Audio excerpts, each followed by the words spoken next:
So on the longer term time frame, we have levels, and kind of the key ones that I'd be paying attention to is around 59 cents and 98 cents. So these will provide really high probability trading opportunities. So first time you hit them, you look for the short.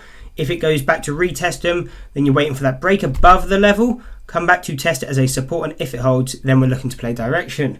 So they're going to be the really high trading opportunities, but very far from where we are now, considering we're at around 20 cents. You know, it requires the stock to increase by 175% from where we are now. Is that likely to happen in the near future? Probably not.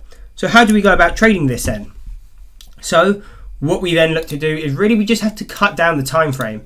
So 30-day and a 90-day will kind of give us levels closer to where we are now and trading opportunities for the nearer term.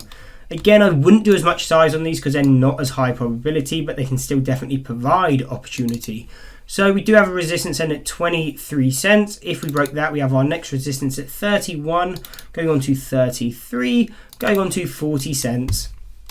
And then final levels taking us to around 55 and 48 cents. Then again, that's when we come back into that 58 cents, which is that longer term level. That's when I would really be paying attention. This level will be a key level.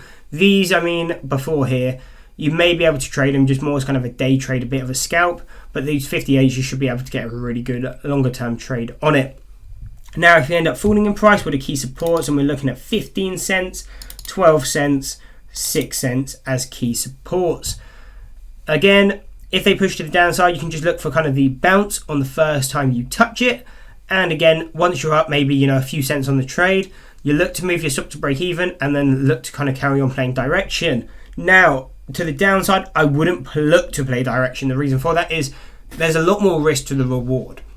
For example, if you kind of break this 13 cents, you come back, you retest it as a resistance, and it kind of continues to push down. Cool, you still got a 3 cent stop, but you're looking at maybe 6 cents. So again, you can get a 1 to 2 risk to reward, but your feels may not just be great. And again, you're taking on a lot more risk. Unless it's a day trade, then again, it may still be justifiable. But I think it'll be a lot easier of a stock to trade if it's to the upside. But really, if you're a bit more conservative and you want the high probability trades, wait until 58 cents. That'll be a good trading opportunity. Anyway, hope you enjoyed the breakdown. If you did, why not drop a like and subscribe and check out one of these 2 analysis videos.